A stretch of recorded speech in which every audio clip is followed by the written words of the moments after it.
मुझे तो सिर्फ कैटरैक्ट ऑपरेशन कराना है, तो मुझे पर्दे वाले डॉक्टर को क्यों दिखाना है? When I'm getting a cataract surgery done, what is the role of a retina surgeon? इसी तरीके के बहुत सारे क्वेश्चंस आप लोगों के दिमाग में आते होंगे। नमस्कार, मैं हूँ डॉक्टर कनिका भारद्वाज। मैं एक कैटरैक्ट और रिफ्रैक्टिव सर्जन हूँ centre for site new Delhi में, और आज हम इन्हीं सवालों के जवाब आपको बताएंगे। जब भी हम कैटरैक्ट सर्जरी करते हैं, हम आंखों के अंदर से मोतियाबिंद या कैटरैक्ट वाले धुंधले लेंस को निकालकर उसकी जगह पर एक आर्टिफिशियल लेंस इम्प्लांट करते हैं।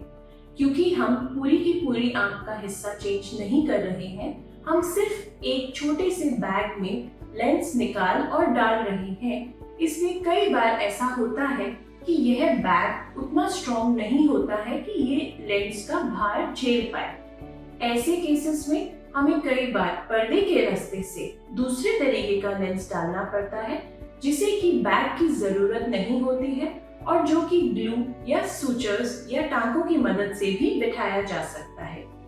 तो ये काम रेटिना सर्जन करते हैं।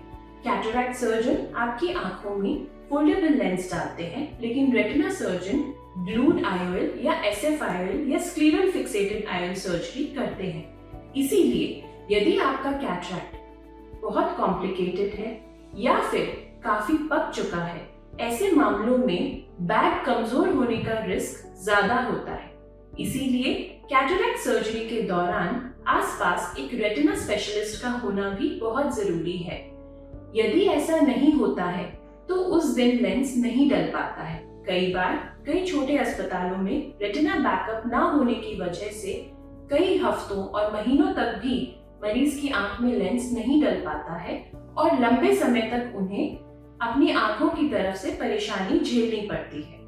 यदि आप एक ऐसे हॉस्पिटल में जाते हैं जहां पर रेटिना बैकअप अवेलेबल है, तो उसी दिन सेम सिटिंग में आपकी आंख में दूसरे प्रकार का लेंस भी डाला जा सकता है और इसकी वजह से आपका रिकवरी टाइम बहुत ही कम हो जाता है।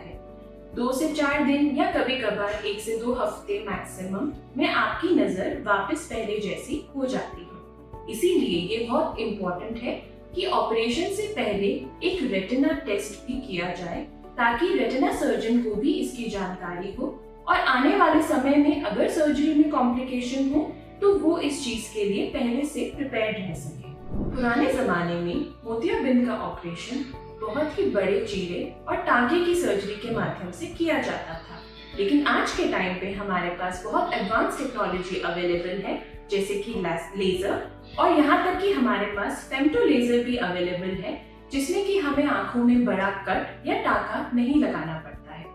कई बार 15 से 20 मिनट के अंदर ही बिना किसी इंजेक्शन के ऑपरेशन पूरा अच्छे से हो जाता है और आंखों में नया लेंस भी डल जाता है। क्योंकि आजकल के जमाने में लेजर की मदद से ही सारी सर्जरीज होती हैं, इसलिए मोतिया को अब हम पकाते नहीं हैं। यह कॉन्सेप्ट पुराने जमाने में होता था, जब मोतिया पकाया जाता था और साबुत निकाला जाता था एक बड़े से चीरे के माध्यम से।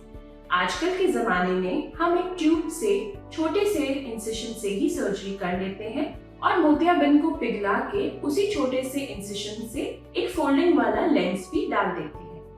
इसीलिए आज के टाइम पर हम इंतजार नहीं करते हैं मोतियाबिंद के पकने का, क्योंकि जितना मोतियाबिंद सख्त और पक जाता है उतना ही लेजर सर्जरी में कॉम्प्लिकेशन का रिस्क बढ़ जाता है।